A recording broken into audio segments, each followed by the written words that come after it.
હાય myself Umang Patel MD Making Doctors Organisation. આજે આપણે છીએ યુનિવર્સિટી ઓફ સાઉથ એશિયામાં. આ યુનિવર્સિટી ઓફ સાઉથ એશિયા તોકમુક સિટીનો મેઇન રોડ છે. આપણી જોડે સ્ટુડન્ટ છે ફર્સ્ટ યરની. શું નામ તમારું? મારું નામ છે ચેતાલી ચાવડા અને હું ફર્સ્ટ યરની સ્ટુડન્ટ છું. હું છું નડિયાદ ખેડાથી અને હું જસ્ટ આવી છું 2 મહિનાથી. અમારો university of South Asia campus તમને કેવું લાગે? કેમ્પસ અહીંયાનું બહુ જ સારું છે અને એનું સ્ટડી પણ સારું છે. Let's have see the campus.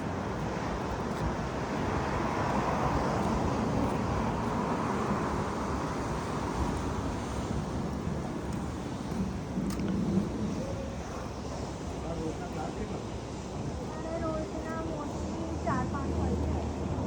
હા, પણ પછીનો ટાઈમ ફિક્સ નથી હોતો. આ તમારું આ મારું સિમ્યુલેશન સેન્ટર છે. આ સિમ્યુલેશન સેન્ટર. એના પછી જે બિલ્ડિંગ છે એ અમારી એકેડમી. બધા ક્લાસીસ ને બધું અહીંયા એ થાય. બધું અહીંયા થાય છે. અને આ અમારી હોસ્ટેલ છે. આ જ હોસ્ટેલ.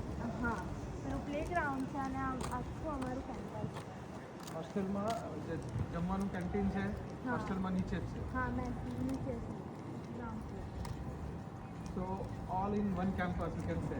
હોસ્ટેલ, કોલેજ, આ બાજુ હોસ્પિટલ, સિમ્યુલેશન લેબ, બધું એક જ કેમ્પસમાં. જે છોકરાઓ એવું વિચારતા હોય કે મારે મેડિકલ કરવું છે પણ સેફટી, સિક્યોરિટી અને આ બધા પોઈન્ટ ઓફ વ્યૂથી એવું કેમ્પસ શોધતા હોય કે ભાઈ એવું કેમ્પસ હોય કે જે જગ્યાએ આ બધું જ મળી રહે. અહીંયાનું ફૂડ ઘણું સારું છે. અહીંયા સેફટી પણ ઘણી સારી છે. ઇવન કેમ્પસ બી બહુ સારું છે અને અહીંયા ખુદનું કેફે પણ છે કે તમારે ખાવું હોય તો તમે ખાઈ શકો. સ્ટડી પણ સારી છે, વર્ક બી સારું છે, ફેકલ્ટી બી સારી છે, ઇવન રૂમ્સ પણ સારા છે, ક્લિનિંગ પણ થાય છે અને મેસમાં ખાવાનું પણ ઘણું સારું છે.